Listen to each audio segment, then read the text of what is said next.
भोले जी और माता पार्वती जी के कमल चरणों में गोड़ छुके गोड़ लागतानी हमार प्रणाम स्वीकार होखे। माँ के 64 रूपों में गोड़ छुके गोड़ लागतानी हमार प्रणाम स्वीकार होखे। सब देवी देवता के कमल चरणों में गोड़ छुके गोड़ लागतानी हमार प्रणाम स्वीकार होखे। नीलम दीदी और हरिंदर भैया के कमल चरणों में गोड़ छुके गोड़ लागतानी हमार प्रणाम स्वीकार होखे। सब गुरु भाई बहना के कमल चरणों में गोड़ छुके गोड़ लागतानी हमार प्रणाम स्वीकार होखे। तो देखिए गुरु भाई बहना, बहुत सुंदर भोले जी के चर्चा कहानी के माध्यम से हम आप लोगों की सुनावे जा रहा बानी। तो ये कथा के आप सभी पूरा सुनब। कथा देखिए, आप लोगों से बार बार रिक्वेस्ट बाकी कथा के कबो आधा अधूरा ना सुने के चाहिए। आधा कथा सुनले से परम पिता परमेश्वर और माता पार्वती जी के अपमान होला, और पूरा कथा सुनब सभी तो आप लोगन के ज्ञान मिली और कथा के रहस्य में का छिपल बा ओके सभी भरपूर लाभ उठा पाए। तो देखिए गुरु भाई बहना, ये कथा हमारा आप लोगन के अगर अच्छा लगी तो कमेंट में भोले जी और माता पार्वती जी के नाम जरूर लिख के भेजब जा।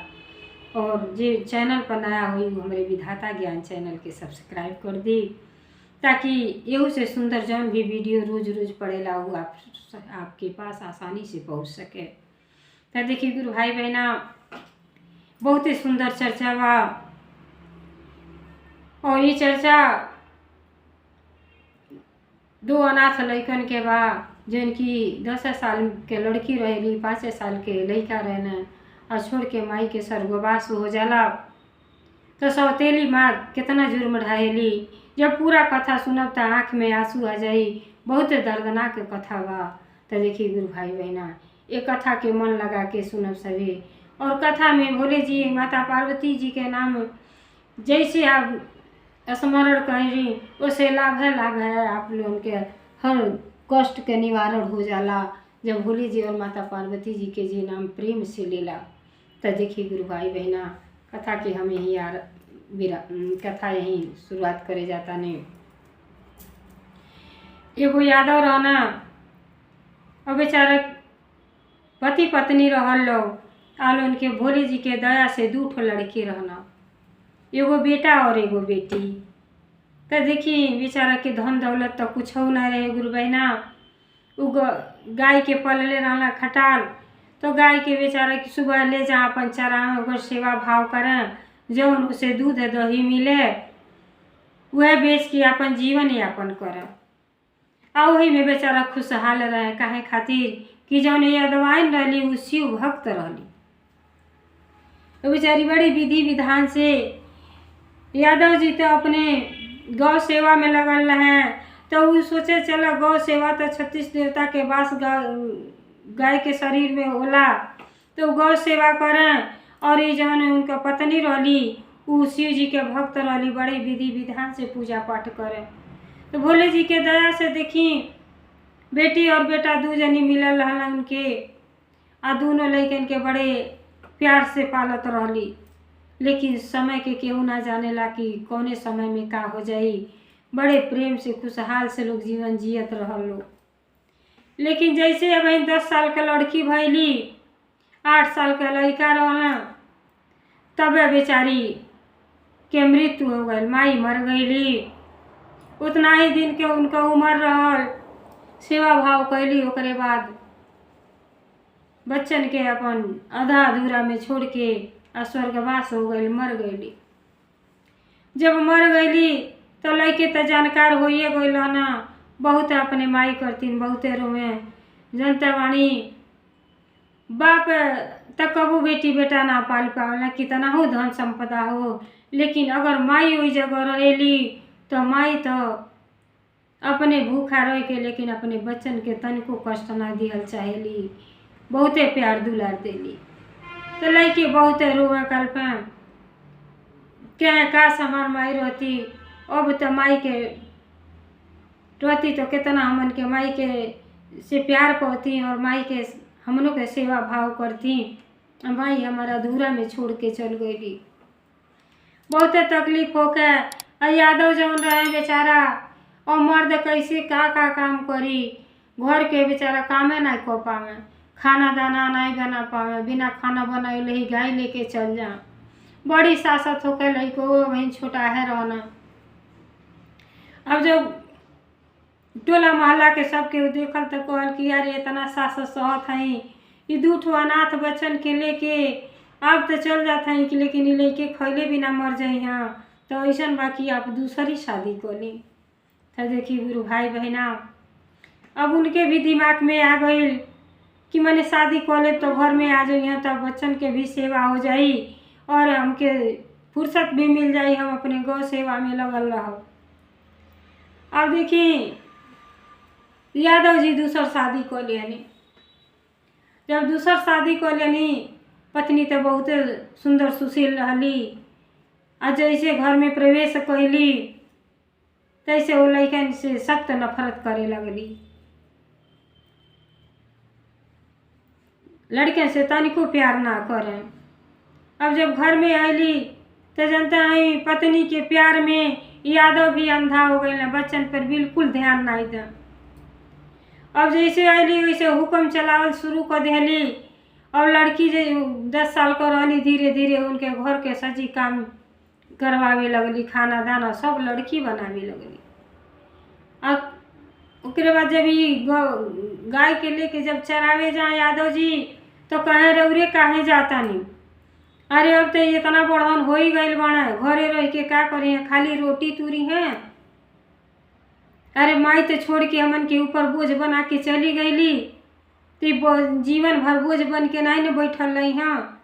अरे जब गाय बाटी सब दिन गाय के ले जाई है चरा में।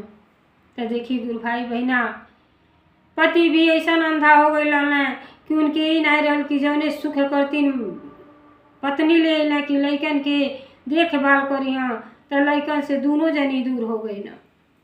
अब घर के काम सारा काम वो लड़की कर, और शिव जी के भक्त रहली बेचारी, सारा काम धाम अपने माई के देखले रहली। बड़ा सवेरे उठ के घर के काम भी करें और जाके भोले जी के बगीचा में पूजा पाठ भी करम। और जब पूजा पाठ बगीचा में जा तो भयो भागल जा, दोनों जनी बैठ के वहीं रोए लो कि काश आज हमार माई रहती तो हमहू से कितना प्यार करती, आई तो माई आई बड़ी नफरत के सिवा कुछ हो ना बा। बहुत लड़के रोए, केहू आंसू पोछे वाला नहीं रहे, काहे से बाप भी नफरत करे लगला, माई भी। अब का कोई ना बाप कहला कि अब चलो अब तू सियान हो गई, अब गए जितना गाय बाड़ी ले जा, रोज चरावल के तोहार काम रही, आ घर के काम लोग सौंप दे लड़की के, अपने दोनों जनी नौका बिहार करे लगल। अब लड़की सारा काम धाम करबो करें, वो 50 ठो बात हर जुनिए सुनावे उल्टा सीधा। अब बेचारा देखी जे के दुख मिलेला ते के चारों ओर से दुख मिलेला। अब गाय चरावे जब जंगल में गई ना, तो जंगल में एगो बहुत कई दिन के भूखा शेर आ गई। अब शेर कहता कि हम बहुत दिन से भूखाइल बानी, आ तू के खाई। अब वो बेचारा का कैला, पेड़े पर चढ़ गई ना, आ कहला कि अपन सारा दुखड़ा सुनावे लगना। कहना कि हमार तो माई छोटे के रहनी तो माई मर गईली, अब बाप जौन बाना दूसर शादी करके दूसर माई ले आयल बाना, वो हमन से दोनों जनी सख्त नफरत करेला लोग, आ छुटाइए की उम्र में गाय चरावे के भेज देले वालो। आ हम ही हमार बहिन बाटी, अगर हमके खा जाइब तो हमार बहिन के का हाल होई, अकेले रह जाइए, आ हम बहिन के अपने छोड़ के कहीं नहीं जाए चाहतानी। तो कहना हमके अब अपने में विमर्श कहला कि हम या तो तू ही आओ तो हके खाए बना, तो एक आध गाय हुई में से तो खा ली। कहला गैया तो पूछे पड़ी माई बाबूजी से, अब घरे चला तनी तो माई से पूछ के आई बाप से, तो एगो गैये में से खा लिया। अगर हमके खा लेब तो हमार बहिन बहुते अकेला हो जाइए, काहे करती बहुते जुर्म ढारे ली हमार माई जौन बाड़ी। शेर जानवर होके कहला ठीक बा, जैसे 3-4 दिन भूखा रहनी वैसे एक दिन और सही। अब बेचारा का कहना घरे गाय लेके अइला, आ माई बाबूजी दोनों जनी लोग बैठल रहल बेडे पर, आके कहले शुरू कर चाहता ना कि ये बाबूजी जंगल में गाय लेके गइल रहनी है तो वहाँ शेर आ गइल हो। अब है आधा अधूरा बात जैसे कहना तैसे बाप लगला चटर चटर लड़का के मारे। तनिको दया भाव नहीं रहे। मनुष्य के शरीर पाके मनइन के अंदर कितना नफरत भरल बा। आई नफरत के हटावे करती तो खिस्सा कहानी से सब समझने के कोशिश करता कि अगर मनुष्य मनुष्य के काम में न आवे तो ओकर जीवन बेकार बाटे। अरे भगवान जी के भक्ति अब कोई के का कोई नहीं कि दिल में प्रेम नहीं बा केहू से। केहू दरवाजे पर भूखा दुखा आ गए तो डंडा मार के भगा देतानी तो ये शरीर एकदम बेकार बा। सब कुछ भगवान के दिहल हम हमार तुहार कोयले में जीवन के बर्बाद कर देतानी सभी। अब बेचारा जैसे कह शुरू कैले लगना पीटे कैसो कैसो बेचारा अपन बात पूरा कैला कि ये बाबूजी शेर हमके खाए जात रहल अब हमरे बदला या तो कहता गाय दो नहीं तो तू खुद के आव तो के खा जाई। अब इतना बात बतिया होता बाणा तले देखी गुरु भाई बहना सौतेली माई आ गईली। सौतेली माई आके का कहताड़ी सुनले से करेजा फट जाई कि एक औरत होके आ इतना खराब सोचबा। कहताड़ी कि गाय तो हमारे को ना दियाई गैये से तो हमारे घर भर के खर्चा बर्चा चलेला आ तुहके खा जाई तो तुहसे कौन काम हमरे घर में बा। तुहारे घर में कौनो जरूरत नहीं है। अब देखी गुरु भाई बहना यही खातिर कहल जाला कि काठे के सौत बिराजेली सौत कबो अपने दूसरे बेटी बेटा के ना होली। इतना निर्दयी बाड़ी कि कहताड़ी कि गाय के हमार नदी ह आ तू जा अपने खुद के हवाले हो जाइ ह। तुहारे घर में कोनो जरूरत नहीं बा तुहसे का मिलता और न मुफ्त के रोटी तुरता। बेचारा के आँख से आंसू नहीं लगल खून गिरे।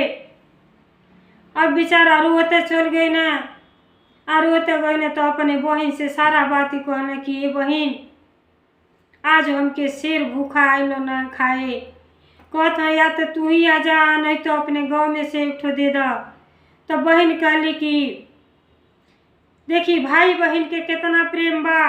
कहली कि नहीं भैया अगर तुहके शेर खा जाई तो हम जीते जी मर जाई। हम कैसे जीवित रह सकेनी कि जेकर बहन के भाई बिछड़ जा। तो ऐसा बात हम कुछ ना सुनल चाहतनी। तू एगो गैये में से एगो बछड़ा दे दी है और तू न अपने के भोजन बनी है। जब इतना बहन कहली तो बेचारा के थोड़ा सा तसल्ली भइल कि माई ना बाड़ी तो हमार बहन माई के काम करताड़ी। आई नहीं के एक दूसरे के बातचीत को के अपने में लोग कैसे खुश रहे। बहुते दुख दे लोग बाप माई बाप। अब बेचारा फिर गाय दूसरे दिन जब लेके गई ना शेर आ गई। शेर कहला का निर्णय ले कहला ऐसा बा कि देखा हम मन के भाई बहन दुइये जनी बानी जा आ दोनों जनी में एको जनी केहू बिछड़ जाई तो एक जनी जीते जी मर जाई है। तो ऐसा बा कि हम गाय के बछड़ा तो के देता नहीं आ तू अपन भूख के मिटा लो। तो देखी गुरु भाई बहना गाँव के बछड़ा दे देना शेर हट गई ना। आज जब फिर शाम के गाय के लेके घरे आई ना तो उनका माई का कहतड़ी कि आज में से काहे एक ठो कम हो गई। ये इतना हरामी लड़का बाटे कि कहली खुद के अपने हवाले हो जाइए हमारे गैये दे के चली आई। एक ठो गाय कम हो गई तो कैसे हमन के खर्चा बर्चा चली। अब देखी ना कुछ पूछा ताना ना अच्छा ताना जवन बाप बाना मेहरारू के प्यार में ऐसा अंधा हो गई ना कि लगना मारे मारत मारत इतना मार मरला कि लड़का बेहोश हो गई। जब लड़का बेहोश हो गई ना तो बहन उठा के ले गईली और पानी के छीटा उठा मरली उठ के बैठना कहताड़ा कि बहन अब हम का करी माई तो बहुते नाराज बाड़ी। अब मारे के तो मरबे कैला। ओकरे बाद माई कहताड़ी कि इनके घर में रखल ठीक नहीं है। इनके कैसे न कैसे इनके घर से निकाल दिहल जा। जब इतना बात है जब उनका बहन सुनली तो कहली ये भैया सुना, हम तो से कुछ कहल चाहत हैं, माई बहुते जुर्म ढारत ताड़ी तो हम तो सियान बाणी सही लेबा, आ तू हमरे माई के निशानी अंगूठी हमरे पास बा, ये अंगूठी ले ला आ कहीं बाहर चल जा। जिंदगी रही जियत रहल जाई तो भोले जी के दया होई तो कबो न कबो मिलले जाई। आई आस तो बनल रही कि हमार भाई कहीं गोइल बना आ नहीं तो कहीं माई नुकसान पहुंचा दी है। अब आपस में बतियावते रहली तो कहना भाई ठीक कह तारू बहन, अच्छा ले आओ तोरे हाथ पर हम कल रक्षा बांध देतानी, आई है रक्षा निशानी रही, कहीं मिलल जाए तो हमन के एक दूसरे के पहचान हो जाई। अब सौतेली माई सारा बात सुनत रहली छिप के, और जब सारा बात सुनी गईली कि तो कहते लड़का कमाए जाता टे कहीं आई यहाँ रही तो कहली अपने पति से कहताड़ी देखी गुरु भाई बहना कि हे स्वामी, हम तो आज इनके मांस खाइल चाहतानी, बेटुए के कहताड़ी कि इनके मार के नहीं के मांस आज खाइल चाहतानी। तो बाप कहना कि का भइल बा, तुहार मन करता तो हम तैयार कर देतानी। अब का कोई ना बाप ले गए ना, अब बगीचा में बेचारा के टुकड़ा टुकड़ा कर दे ना अपने लड़का के। जब टुकड़ा टुकड़ा कर के आ ले अली बनौली, बताओ कैसन माई रहली कि बेटा के अपन माई रहत ऐसा सोच ना सकत, लेकिन इतना निर्दयी माई रहली सौतेली कि उनके काट के ले आके बनौली। आ बनौले के बाद अब देखी का कहताड़ी, जब अपने पति के परोस देली, अरे ऐसा भाई बाप माई तक कबू जीवन में भगवान देवे न करे, या तो दे तो अच्छा रहे न तो ऐसा माई केहू को भगवान न दे। परोस लेली तो कहली कि बहुते भाई से प्रेम करत रहली है ना, उनहु के बला उनहु के खिया दिहल जा। ऊ बेचारी अपने भाई को तीन व्याकुल बाड़ी, खोज रहल बाड़ी कि बाबू हमार कहाँ गइला, बहन तो जाए के सपरत रहना आ कहाँ गइला लौकता नहीं खे। और भाई के तो ये लोग टुकड़ा टुकड़ा कर दिया।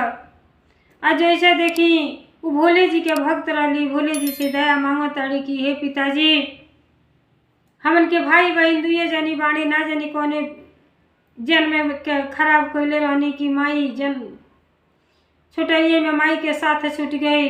आइयन भाई बना हमरो उम्र लग जाए, हमार भाई जीवित रहे कहीं रहे। अब मन में यह आस ले बाड़ी, अब भोले जी से दया मांगताड़ी तो ले कहताड़ी है चल का करताड़े, चलो बनौले बानी थी खा ले। अब ले गली जैसे खाना परोसली, आऊ ते शिव भक्त रहली बेटी, बहुते पूजा पाठ कर, अपने माई बाप के कबो जवाब ना दे बेचारी, कितना हूँ प्रताड़ित करें लेकिन एक शब्द बेटी ना बोले। अब जब खाना परोसली तो देखी भोले जी के दया से जौन अंगूठी अपने माई के अपने भाई के देले रहली कि ये अंगूठिया ले जाके बेच के आ चल रही कमाए, वह अंगूरी उनके खाना में आ गई। अब वो समझ गईली कि हमार माई तो लगता हमारे भाई के जान से मारवा देली। अब वो का खा बेचारी मुँह में कुछ ना डरली, आया वह हाथे के अंगूरी ले लेली चुपचाप, हाथे में लेके आके लगली भोले जी के मनावे। अब मन में उनके विचार आ गए कि पहले के आदमी कहत रहना कि जबले अर्थी विसर्जित ना हो जाला नदी में तबले आत्मा के शांति ना मिलेला। तो वो बेचारी का कहली कुछ ना पौली, भाई के अंगूरिये मिलल बा। अब बहुते रोवताड़ी, ऐसा रोवताड़ी कि बन के पत्ता खा रहा था। तो देखी गुरु भाई बहना रोवते रोवते बेचारी सरोवर के किनारे चली आईली। अब उनके भाई के बहन के सिवा न भाई के केहू रहल, न भाई के सिवा बहन के केहू सम्मान देवे वाला रहल। अब सोचली गईली नदी के किनारे तो भोले जी से कहतड़ी कि हे पिताजी, अब बेचारी बहुते भक्त रहली, सावन के सोमवार के व्रत करें, 16 सोमवार के व्रत करें, लेकिन माई कुछ व्यवस्था ना करें, दिन भर बेचारी वैसे रह जा, भक्ति भाव इतना करें कि हे पिताजी, हमरे भाई के या बहन के कबो जुदा न करब, कबो जुदा न करब, अलग न करब। बहुत अपार प्रेम अपने भाई से करत रहली। अब नदी के किनारे जाके कहतड़ी कि हे भोले जी, अब हम का करी? अरे जब हमार भाई हमर से अलग हो गई ना, हमार माई मरवा देली, तो हम जी के का करब? अब हमहू जियल ना चाहत हई हे पिताजी, यही गंगा जी में कूद के अब हमहू जान दे देवा, अब जीवित नहीं रहल चाहतनी, इस शरीर के खुद के अपने बूझ लगता। हे पिताजी, कोनो मार्ग बताई, हे भोले जी कोनो मार्ग बताई। अब बेचारी जैसे नदी में अंगुरी डालत है, विसर्जित करत आड़ी भाई के, वैसे भोले जी के दया से वो अंगुरिया साक्षात सुग्गा के रूप में आके पेड़े पर बैठ गई ना। उनका भाई जीवित हो गई, उनका आत्मा जीवित हो गई। इतना भक्ति कैले रहली कि भोले जी उनका पुकार सुन लेली। जैसे अंगुरी डारत कहीं कि वही पनिये में से सुगा निकलना और वही पेड़ नदी के किनारे पेड़ रहल, वही पर बैठ गई ना। आ बैठ के आपस में बातचीत करे लगना। कहला बहिन, तू उदास न होख, तुम्हारे भक्ति में इतना शक्ति बा, इतना शक्ति बा बहिन कि हमें भोले जी तू के वापस भेज देना, ना वो शरीर में ना सही सुग्गे के रूप में, लेकिन बहिन तू तनिको उदास ना हुई, हम तुहार भाई हैं, जहाँ तक हो सकी वहाँ तक तुहार मदद करब, आ तू कबो ना निराश हुई, सारा काम धाम को के हमन के यही पेड़े तरे दोनों जने मिलल जाई। बहिन बहुते खुश भैली कि हमार भाई मिल गए ने। मने मने कहतड़ी कि हे गुरुजी, आप हमार गुरु हैं, हम आपके शिष्य हैं, हम शिष्या को मदद करब, हम शिष्या के मदद करब। आप यही के दया भाव से हमार भाई हमके मिल गए ने, ना वो मनुष्य के शरीर में तोते के सही, लेकिन थोड़ा सा खुशी तो आई। आपस में दोनों जनी बतियावे लगल। आ कल बहन पूछे लगली कि ये बाबू कैसे का भई, तू सारा बात बताओ ना। कहला कि माई कहली कि इनके जाने से मार दो, बाप जौन बना ले इन्हें 3 टुकड़ा कर देना, आ माई बना के हमार मांस खा लेली। कैसन माई बाटी, देखिए उनसे तू संभर के रही हो। हमन के यही मिलल जाई, आ यही सवे अपन आपस में बातचीत करल जाई। बड़ी खुश भैली। ओकरे बाद घरे अली, तब माई तो बहुत खुश, माई अलगे खुश रहे कि खूब भाई बहन लोग मिल के आपस में बतियात रहल। अब अकेले हो गए, देखी कैसे बातचीत करेली। वो लड़की जब दुखित रहे तब उनके आनंद आवे, लेकिन उनके तो भोले जी खुशी दे देले रहने। तब बेचारी अपन जल्दी जल्दी काम के निपटा लें, पूजा पाठ कर लें, फिर वहीं जाके बगीचा में भाई बहन लोग रोज प्रतिदिन लोग मिले, आपस में बातचीत करे लोग। अब करते करते देखिए अब इतना जुर्म ढाए लगली, बहनियों के बहुते शासत करें, बहुत शासत करें। और जो सुग्गा रहना वो एकदम गुस्सा हो गई ना, बहुते गुस्सा भई ना। रक्षाबंधन के दिन आई तब सोचना कि अपने बहन के हम का दें कि हमार बहन खूब खुश हो जा। तो देखी गुरु भाई बहना, अब गई ना बढ़ई के यहाँ, सुग्गा बढ़ई के दुकानी पे जब बैठल ना तो कहता ना कि बढ़ई बढ़ई, माई मोरे मरौली, पापा मोरे मरला, हमार के मांस बना के लोग खैले, हमरे बहन के रोलवला। अब बढ़ई सुना तो कहले का तू कहत हवा, विस्तार से बताओ, कुछ समझ में नहीं आवता। तब बेचारा अपन सारा दुखड़ा सुनौला।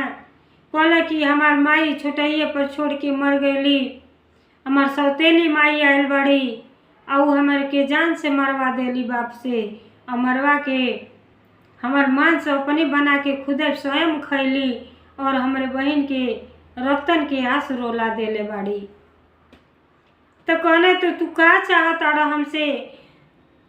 हम अपन जान देवे करतीन तैयार बानी तोहरे करतीन, तो तू उसके का हमसे मदद चाही तो हम बोला।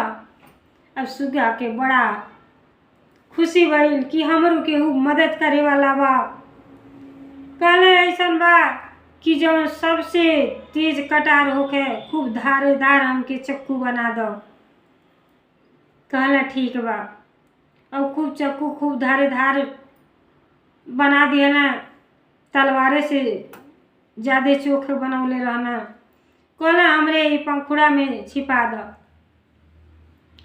अब पाखी में अपने छिपा के आ तोता लेके चली अइला।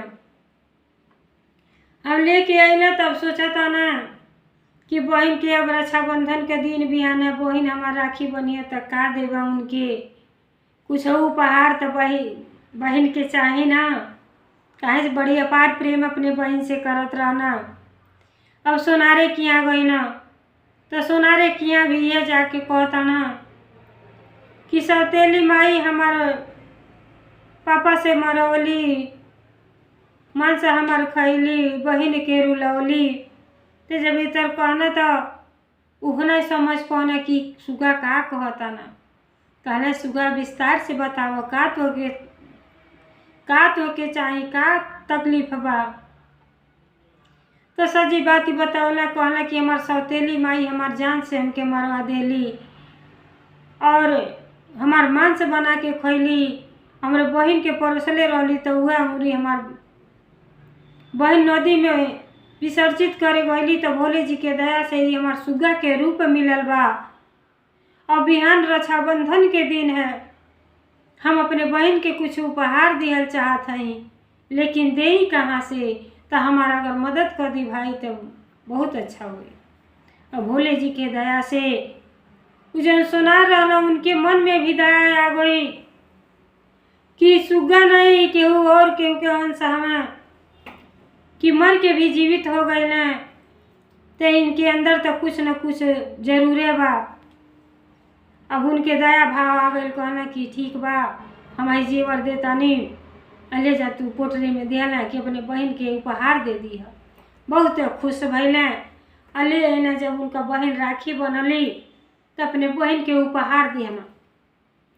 जब बहन के उपहार दिया, अब बेचारी बहुत खुश भैली। उपहार लेके घरे गईली, पहिर ओढ़ ले अली। जेके कुछ ना मिलल रही या कुछ मिली तो बहुत खुश होबे करी।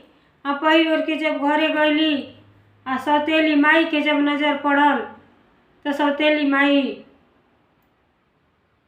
दूसरे नज़र से देखे लगली। कहतड़ी कि का रे कहाँ गइल ले है? अरे कुलच्छनी जन्मे तो तुहन कुलीन माई के अपने खा गइल। आ दोनों मन एगो से तो झंझट छूटल, अब तो के का करी? कहाँ गइल ले है? तना बिखो गाना कहाँ से लेके अइले? कहली ए माई ई बिखो गाना हमके दूसर क्यों ना दियल है? एगो पट्टू भाई बाना, उहे नहीं के राखी बनली तो राखी बनवाई दे ना।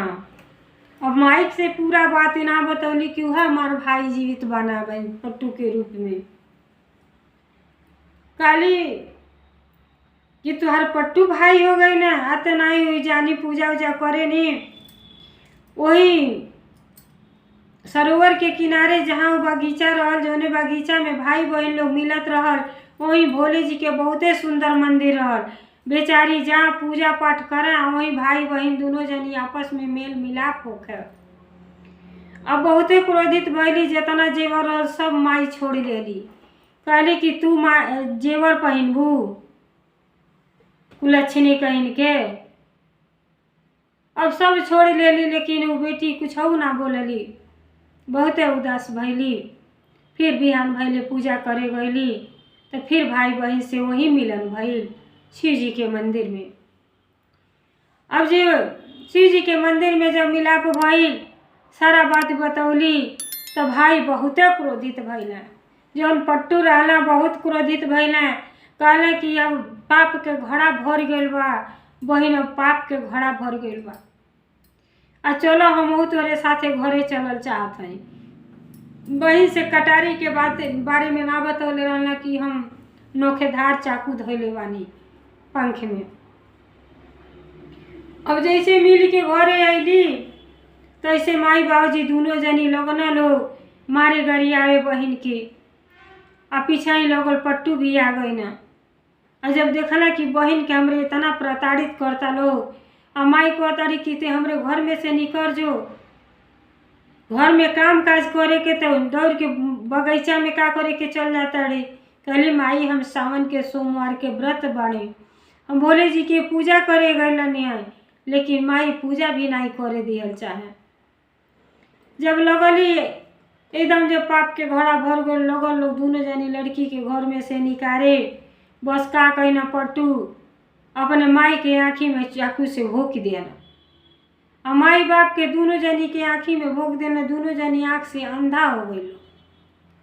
जब अंधा हो गई लो, अब धरती पर गिरल लो, बस दोनों जनी के मृत्यु हो गए।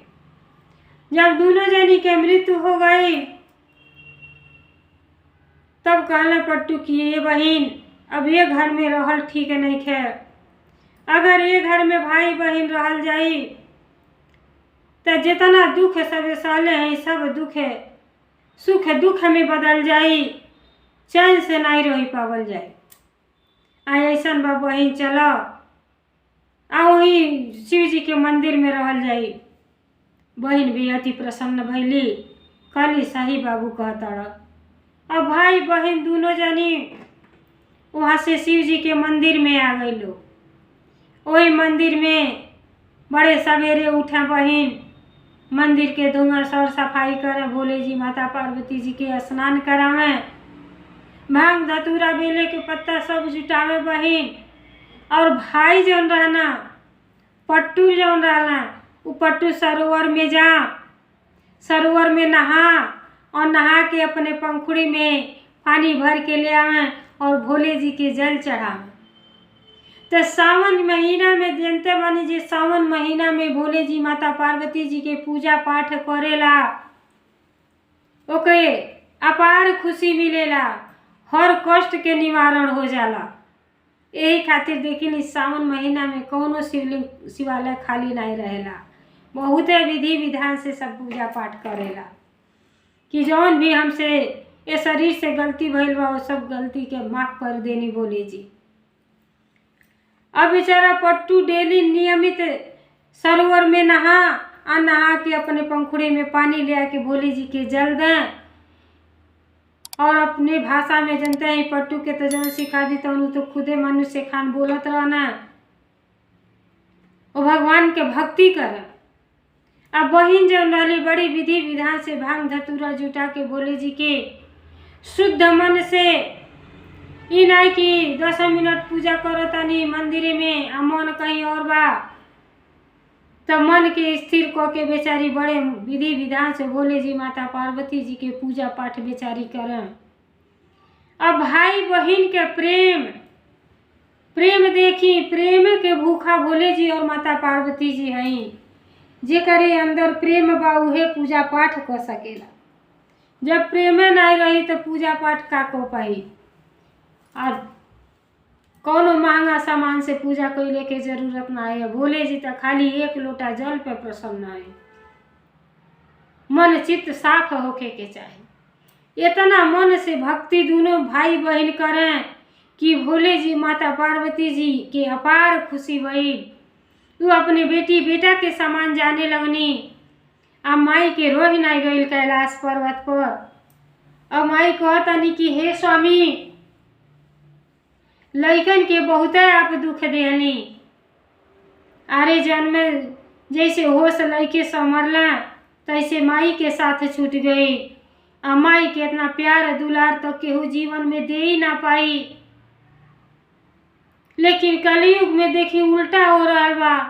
माई कितना हूँ जीव देता रही, लेकिन बच्चे अलग हो जाता ना।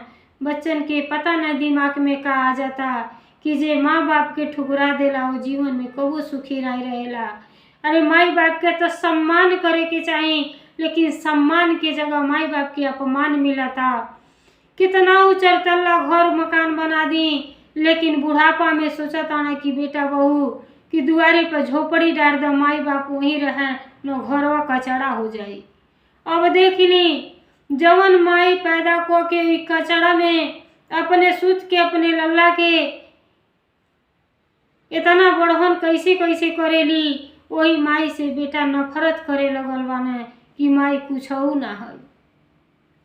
तो जब खिस्सा कहानी सुनब सभी तबे ज्ञान मिली कि माई बाप के जे सेवा सम्मान करेला ओकरे घर में लक्ष्मी के कबो कमिए ना रहेला, वो सदा सुखी रहेला। अब जब माई देखनी कि भाई बहन के इतना अपार प्रेम आ वो अपनी माई के तो देखले ना रही, लेकिन भोले जी माता पार्वती जी से बहुते प्रेम लेके करत रहना, बड़ा श्रद्धा भाव से पूजा पाठ करें। तब माई कैलाश छोड़ के आ भोले जी आ गए दर्शन देवे।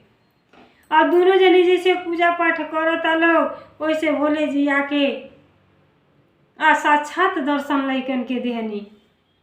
और जब दर्शन देहनी तो बहन जौन रहली सियान रहली, थोड़ा सा ज्ञान हो गई लहर, अब बेचारी चरण में गिर गईली, कहली कि आपके दर्शन पाके हमन के भाई बहन धन्य हो गईली। हे पिताजी आपके महिमा बहुते अपरंपार बा, हे त्रिलोकीनाथ देवों के महादेव, आपके गुणगान कहत कहत थक जाई लेकिन ओराई नहीं।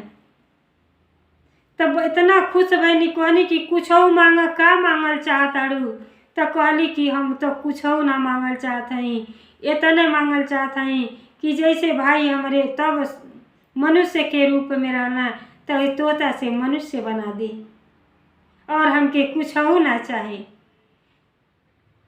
ऐसा इतना प्रेम करे वाली बहन रहली। अब भोले जी इतना अति प्रसन्न भैली कि उनके तोता से फिर मनुष्य रूप में खूब जैसे रहना वैसे भाई बना देने। बहन बहुते खुश भैली और भोले जी वहीं से अंतर ध्यान हो गईली। भाई बहन जब अपने रूप में भाई के पौली दोनों जनी गले मिल गई लो, आ गले मिल के अपार खुशी जाहिर कर लो। कल की ये बहन अब चला हमन के अपन नया दुनिया बसावल जाई। अब भाई गईना बाहर अपन कमैला धमैला, दिन दुगुना रात छगुना इतना कमाई कैले, इतना परिश्रम कैले कि अपन वही शिव जी के शिवालय के बगल में अपन घर द्वार बनवा के आ वही आनंद पूर्वक से रहे लगन। अपने बहन के भी विवाह शादी कर दिया, वो बेचारी आनंद खुशी से अपने घरे चल गईली। अब भाई अपन वही भोले जी के भक्ति भाव करें और अपनो शादी विवाह करके घर गृहस्थी बसा ले ना और आनंद खुशी से रहे लगन लोग। तो देखिए गुरु भाई बहना, जे करे पर भोले जी के दया कृपा हो जा, वो दुख दूर होते देरी ना लगेला। इतना दुख तो सहना, लेकिन लास्ट में जाके बहुते खुशी मिलल। सबसे खुशी तो ही भइल कि वर्षों तपस्या करते रह जाला सब, लेकिन भोले जी माता पार्वती जी के दर्शन तो बहुत कंचिते जनी के मवसर होला। वो दोनों लड़के के भोले जी और माता जी अपन दर्शन देनी, धन्य हो गए लोग। ये जीवन के धन्य बना ले दोनों लड़की उतना कम उम्र में। तो यही खातिर कहल जाला कि बुढ़ापा न अगोरी कि लड़कवा पतुहिया आ जाइए नतिया आ जाइए तो हम पूजा पाठ कर पाई। अरे जाओ जाल बढ़ते जाला, जाओ जाल कबो जीवन में नहीं छोड़ी। आज जब्बे समझ बा तब्बे जब्बे साँझ तब्बे बिहान बा। अरे जब शरीर में जांगर बा ताकत बा तो भक्ति भाव कर ली और सही रास्ता अपना ली, ज्ञान के मार्ग अपना ली, भोले जी की अपन गुरु बना ली। हर हर महादेव, घर घर महादेव, भोलेनाथ की जय, सच्चे दरबार की जय, 56 कोट देवता की जय। हर हर महादेव।